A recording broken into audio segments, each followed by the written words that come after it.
I'm done reading The Poetic by Elizabeth Acevedo. I'm so glad that this was the group book for Black-A-Thon. Honestly, I would not have picked this book up because it was done in verse, and I was just like, the story seems interesting.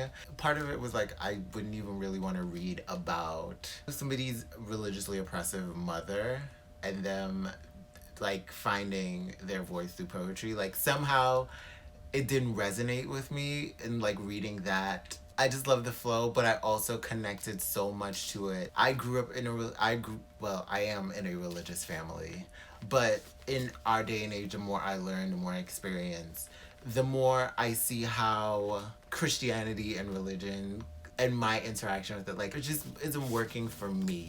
Like, it just didn't it's not connecting for me. It's never connected for me for a long time. Being a child, like, being a part of Christianity, like, I don't like going to church. There are people who move from other states to New York, or they'll just move to like another state like DC, something more a big city, and they're like, I need to find a church because they grew up in the church and they're connected to the church and all that stuff. And they're like, they have this desire to go to find a church home when they get to the city. And for me, I'm like, why would I do that? I'm just like, why would I even bother like finding a church when my family ain't gonna check me about this? Ain't nobody gonna check me. I'm a grown up I'm an adult. I'm living on my own in a whole nother city by myself, whatever, making new friends or whatever. Who's to tell me that I have to go to church on a Sunday? I will go to brunch. I'm not gonna go to nobody's church. Like, for what? Like, to fall asleep? And dress up informal? Like, I don't care about doing any of that. But people have that connection to church. There are people who are like, they're excited about, they're making connections. They are very social in church, all that stuff. They're very involved in church. And it's like, I didn't have too much of a desire to be that involved in church. And I think a lot of that comes from not feeling like I was accepted in church because of who I was, like, I didn't feel like I was accepted. I didn't feel like I belonged because church doesn't, you know, believe that homosexuals really should be there. Although they are there and people just don't talk about it. And it's great to be spiritual because that's how I feel. Like, as cliche as that is, I do feel like I'm a lot more about trying to be more spiritual and more connected to my like spirituality and God, and finding that connection and understanding how that is my connection compared to like, I have to go to church to do this. Like, I can, but it just doesn't feel right. Even if I go to a LGBT focused church, because there are churches like that in New York where they have lesbian and gay pastors and trans pastors, but I don't know. I'm still like very, very. But it's not about me. It's about Ziamata and her story. I love Ziamata's story. It connected with me a lot. It connected so much to my own thoughts and feelings about religion and church and Christianity and all that stuff. And it's funny because I just watched an interview with Michaela Cole, who is the star and creator of the Netflix series Chewing Gum. She was saying that, she is not a Christian anymore. All those connections of like religion and it's just it's making an impact on me right now. The moments where Ziamata's mother was so like, I don't know, she was like mad extreme, and I was just like, girl, you wildin', what are you doing? Like, that's your daughter. And it's just like, but that shit is real. Shit like that is real. With, they see it as like, oh, you're paying penance and God is punishing you, but it's like, no, you're inflicting like religious abuse through religion on me, or you feel like you're doing the right thing for me and you're just abusing me by doing these things, like putting me to kneel on rice to teach me a lesson and to punish me for things that I've done that aren't even that serious, and you're not willing to talk to me and really like communicate with me about this. You're just like hard and fast rule, you're wrong, you're not doing the right thing. There's just no connection, no communication like that. And then And then her dad is like mad cut off, and I was just like, oh my gosh, like, girls, Yamada, I feel for you, sis. Like, I felt so much for her. Like, she's just so beautiful. I love Ziamara's interactions with her brother, with her friend Caridad, and also with the poetry club, like with Isabel, Chris, and Stefan. I thought all those moments were just so beautiful. They were just so light and like heartwarming, and I loved her relationship with Aman.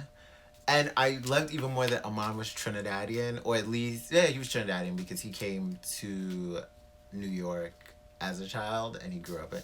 And I was just like, girl, this book really like touched me. Like it really came for me. Like it really came for me and said like, girl, like I'm snatching the clothes out your closet. I'm snatching the wigs out of your wig closet. I'm snatching everything out of your life, sis. Because you really thought I was not that girl. Like this book is it basically said you thought I wasn't that girl, but I am that girl. And you needed to really check me out and have the experience with me. And it's like, I had the experience, girl, and I appreciate the experience. Thank you, Elizabeth Acevedo. She is just so adorable. Elizabeth Acevedo is just so adorable. I may just actually read another book by her. We will see. I love the encouragement from Miss Galliano.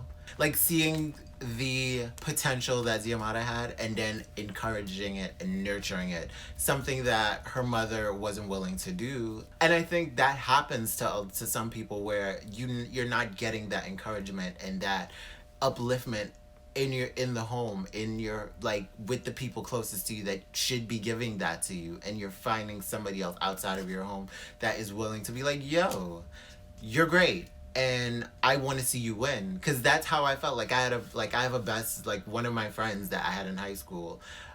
I haven't talked to her in a while, but we can talk soon again because that's my home girl. She's got my goddaughter. I always felt like she was my second mother. She was the person that I can talk to about things that I can't talk to my mother about. You know, because she did, and it's not just because I could talk to her about these things, because you could talk to most any friend that you feel you're comfortable in confiding to, but I could talk to her about something and she can give me advice, like wise advice. Like as much as she was like about my age, she was still a very wise, very maternal person, and that's why she has a daughter, and that's why that daughter's my goddaughter.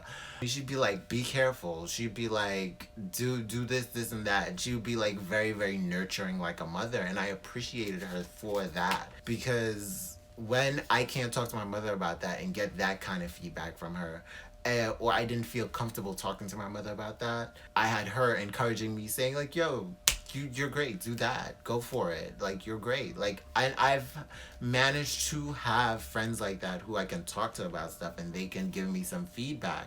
Not to say that my mother doesn't give me that nurturing. I haven't been able to bring certain topics to her and have that moment of being nurtured by her, and having moments where I can be open and honest and free with her like that. Like that's like, if we can have those moments, it would be amazing, you know. But I have friends outside who are willing to be like, yeah, you're great, you're doing great, like let's like, I'm encouraging you, I'm nurturing you, here's some advice, you know, to help you through.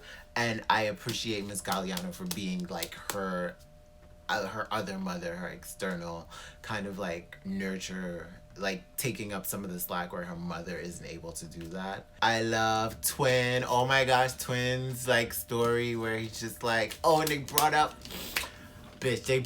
like, you know, like homosexuality and like Christian, like very like Christian families, and like he can't really talk about it. He doesn't want to talk about it. He can't talk about it. I felt so bad. And then he's like dating that like redhead, and I don't know. I keep trying to figure out like Ziamata didn't do too much describing of like what the redhead looked like, but then at the same time she kind of didn't do too much describing with Aman. But I kind of put Aman two and two together with Aman.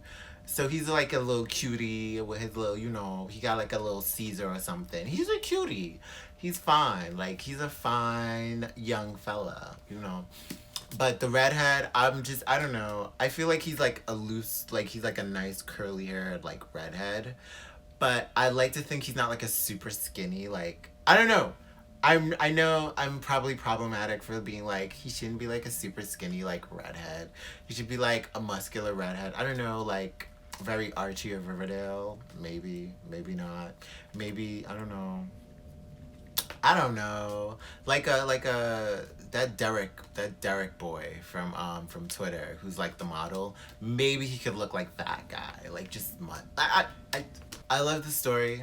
I enjoyed it. I'm so glad I was able to read it. Thank you to Jesse and to Francina Simone and to Lauren, all for like doing Black-A-Thon and let it like kind of forcing me to read, well, not even so much forcing me, but like really encouraging me to read this book. And I read it and I resonated. I connected with Ziamata. I don't have a lot of the same intersections with Ziamata, but I connect to her story. And probably check out some more Elizabeth Acevedo. I will definitely reread this book. And additionally, I must add that while I read this book, being that last week Ariana Grande's Thank You Next came out, I was listening to Thank You Next all week. So that was the soundtrack for reading this book. Thank You Next felt like an album that paired moderately well with reading this book. Standout songs that I feel like kind of connected with, especially the romance in the book, would be like Imagine and In My Head. Especially when Amon had his moment where he had a massive misstep in what happened with Ziamata.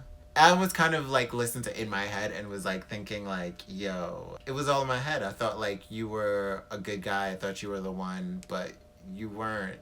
In My Head kind of spoke to that moment for me. The feel of Fake Smile also kind of felt like a song that kind of spoke to who Ziamata felt like she had to be accepted. Like she had to fake being this good girl, this nice girl. She just kind of like tried to comply with her mother, but at the end of the day she was the girl that was like, I don't want to do this confirmation. I don't really want to be that demure quiet girl that y'all want. That's not who I am. I want to be the girl that like I stand up for myself and I speak up like if I want to and if I need to. Like that's who I am. Definitely Thank You Next. It was the soundtrack for my reading experience of this book, and it was not a bad experience. I enjoyed both pieces of media. Next up on my Black-A-Thon TBR is Strange Lore and Black. I figured because they're both like graphic novels and I should be able to get through them pretty quickly, I might as well read the both of them together and kind of just talk about them. And I'm so looking forward to this. I've been looking forward to this for a while to read them both. So I will definitely be talking about these. I'm looking forward to reading them and talking about them. Oh, girl. This got real violent. I am looking forward to this. I don't think this one's in color. So I will be back.